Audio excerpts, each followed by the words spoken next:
માળિયાહાટીનામાં ગુજરાત યોગ બોર્ડ દ્વારા તાલુકા પે સેન્ટરમાં આયોજિત બાળકો માટે નિઃશુલ્ક યોગ સમર કેમ્પમાં 100 થી વધુ બાળકોએ ભાગ લીધો હતો। સમર કેમ્પ ગુજરાત બોર્ડના ચેરમેન શ્રી શિષપાલજીના માર્ગદર્શન હેઠળ યોજવામાં આવ્યો હતો।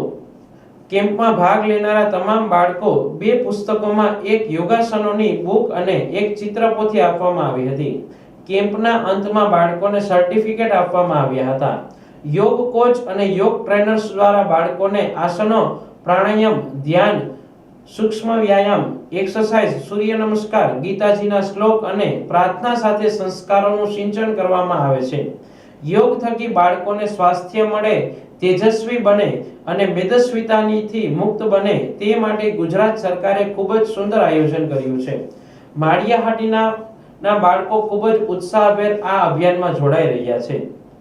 આ કેમ્પને સફળ બનાવવા યોગ કોચ શ્રી દક્ષાબેન ચાવડા, કૃપાબેન, વિભાબેન તેમજ જૂનાગઢ જિલ્લાના જિલ્લા કોચ ચેતનાબેન ગજેરા દ્વારા સફળતાપૂર્વક યોજવામાં આવ્યો હતો। આ તકે આજે સરપંચ જીતુ સિસોદિયા સહિત આગેવાનો ઉપસ્થિત રહ્યા હતા। ओम नमस्कार प्रणाम। माड़ियाમાં सरकारी हाईस्कूल स्टेशन रोड खाते सुंदर मजाનું समर केम्पનું आयोजन થયું। गुजरात योग बोर्ड द्वारा आयोजित आ समर केम्पમાં 100 થી વધારે બાળકોએ ભાગ લીધો। બેન શ્રી દક્ષાબેન યોગ કોચ અને બેન શ્રી કૃપાબેન, વિભાબેન, કુસુમબેન બધે સર્વે યોગ કોચ અને ટ્રેનરે સાથે મળીને બાળકોને ખૂબ જ સુંદર મજાની ટ્રેનિંગ આપી।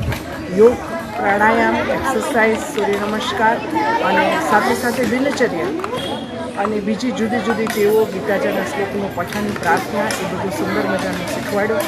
બાળકોએ ખૂબ ઉત્સાહથી ભાગ લીધો અને આજે પણ અમારા સરપંચશ્રી, સભાપતિશ્રી, ભાજપના કાર્યકર્તાઓ અને તમામ વરિષ્ઠ નેતાઓએ આજે એ સમર કેમ્પની નોંધ લીધી, હાજરી પુરાવી અને ખૂબ આનંદથી આજે બાળકોને સુંદર મજાની થેપલા અને શુક્રરાજનો પ્રસાદ પણ અપાઈ રહ્યો છે અને ખૂબ સરસ મજાનું માળિયામાં બધાએ ઉત્સાહથી ભાગ લીધો। Thank you.